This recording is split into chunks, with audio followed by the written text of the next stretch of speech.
भरघोड़े की जो बात चली उसके आधार पर जिस प्रकार दीक्षार्थी सब उछालते हैं, तो अक्षत भी होते हैं, कभी वस्तुएं भी होती है, पैसे भी होते हैं, तो ये रोड पे उछालना लोग जो देखते हैं, जैन नहीं, मैं तो अदर कास्ट जो देखते हैं या कोई भी जनरल, तो दृश्य देखकर ही कहीं ना कहीं अलग लगता है, वो कितना उचित है। देखिए, सम्मेलन हुआ, ऐसे भी सम्मेलन बहुत मुश्किल से होते हैं, सभी महात्मा शासन की चिंता के साथ, भविष्य की चिंता के साथ बैठते हैं और उनमें कुछ नियम पारित होते हैं। उन नियम को हम सब माने, वो उनका प्रति का सद्भाव है, महात्माओं के प्रति का, और हम उनकी धज्जियां उड़ाते हैं। सम्मेलन में पास हुआ नियम है कि आप वस्तुएं कहीं पर भी उछाल नहीं सकते, ये पास हुआ नियम है। लेकिन उस सम्मेलन के बाद आज की स्थिति देखो, सब उस नियम को कितना पालन कर रहे हैं। तो ये शायद आशातना है उन महात्माओं के संयम जीवन की आशातना। जो दीक्षा ले रही है वो कहीं महात्माओं के जीवन के संयम की जीवन की आशातना नहीं कर, उनके शब्दों को ना स्वीकार करना, उनकी बातों को ना स्वीकार करना, वो उनकी आशातना है, वो अविनय है। और कई बार जो वस्तुएं उछालने वाला माहौल है वो कई बार बहुत गंभीर नुकसान करते हैं। वो लेने वाले वो 50-100 लोग, 25-50 लोग वही होते हैं जी, जो गरीब, जो उस तरह से, और वो बस बैग भरना है उनको, तो एक चीज, तो वो कई बार टायर वो जो वरघोड़ा का जो होता है जिस पर बैठे हो, हाँ, उसके रथ के नीचे आना, तकलीफ हो जाना, ऐसे कई चीजें होती है। और एक दूसरे से तो वो झगड़ा करते हैं। वो माहौल देखकर लगता है ये कितना उचित है। अक्षत का उसमें महासम्मेलन में छूट दिए, कहाँ पर, जब शुरुआत का वो मंगलिक था, उसको भी उतना है। आपने उसको ये वस्तुओं वाला जो कर दिया है और उसको न मानना, वो शायद उन महासम्मेलन कर महात्माओं की आशातना नहीं है। तो उसके सामने फिर सोल्यूशन कैसे? जैनों को तो अभी भी कहीं पे बैठा हुआ चिंता नहीं, ऐसा होता है। हाँ। अजैनों के लिए किस प्रकार उसको करना? देखो, मेरे साले जी के बच्चे की दीक्षा हुई जी, मुझे भाई महाराज के ग्रुप के साथ में ही वो आए हैं, छोटे हैं महात्मा एकदम, धर्मध्यान विजय जी महाराज साहब। तो वो महात्मा के, ये जो आपने जो अजैन का प्रश्न पूछा कि वर्षीधर उन्होंने किस तरह की एक उत्तम परंपरा पालन की।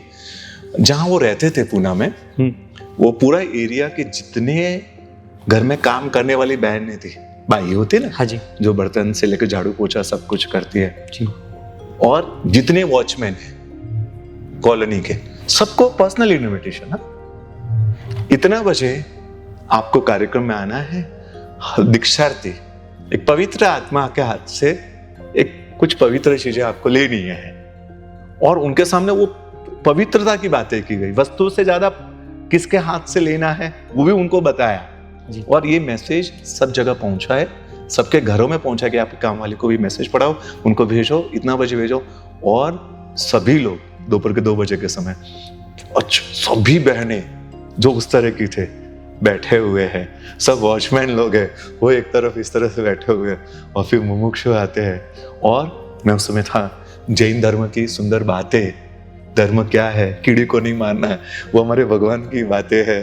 हाँ, ऐसे ऐसे सुंदर सुंदर बातें करके परमात्मा के ये शासन प्रभावना है, उछालना शासन प्रभावना है कि इस तरह से शांति से बैठा कर आप, मुमुक्षु ने 15-20 मिनट बताया, बोला, सबके आंखों में आंसू, अजैनों के हाथ में आंखों में आंसू, वो वॉचमैन के आंखों में, सबके आंखों में आंसू, और पूरा वातावरण पूरा भीना भीना हो गया, भीनाश हो गए। और फिर उनके हाथ से अनाज, पूरा किराना जैसा सामान, एक एक अच्छा सा बनाया हुआ थैला, उनको एक एक को बैठ के वो पैर छूकर, साष्टांग झुककर उनके हाथ से ले रहे थे, उस 12 साल के दीक्षार्थी के हाथ से झुककर साष्टांग। तो एक पूरा सा वातावरण कितना सुंदर, शासन प्रभावना वाला। और बैठा वर्षीधन है ना, वो भी है ना, बहुत सुंदर तरीके से किया जा सकता है। और ये तो प्रभावना में भी आएगा, रेगुलर की बात इसमें जाएंगे तो प्रभावना में भी आ जाएगी। आज जो प्रभावना का वातावरण दिखता है जी, वो प्रभावना को, वातावरण को देखकर कोई नया घर से फोर्स किया हुआ महात्मा के नया गोचरी के समय प्रेरणा कीर्ति योग लेने आए हो कि नहीं, हाँ तुम एक बार तो व्याख्यान में आओ, ऐसे आओ, वो बहुत मुश्किल से तैयार हुआ जब आता है। और ये जो प्रभावना के समय जो ऐसे ऐसा झपटा झपटी का माहौल या एक दूसरे को पछाड़ कर आगे लेकर जाने का माहौल वो देखता है, तो उसको लगता है ये धर्म है। वो नया आने वाला उपाश्रम में पहली बार कदम करने वाला, उसका वो आखिरी कदम हो जाता है।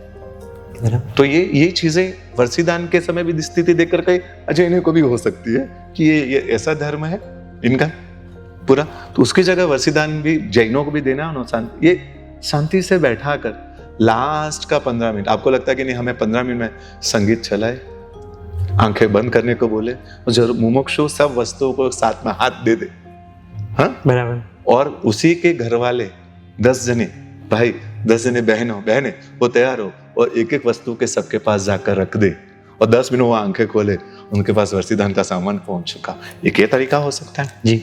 दूसरा तरीका, अगर वो चाहे तो एक संगीतमय कार्यक्रम पूरा रखकर, अपने बच्चों की दीक्षा में अपने रखा था कि सबसे उत्तम आराधकों को शुरुआत में सबको बुलाया, तपस्वी को, विशेष आराधक को, शासन प्रभावना करने वाले उत्तम आराधकों को, उन सबको एक एक कटेरिया के हिसाब से बुलाते गए।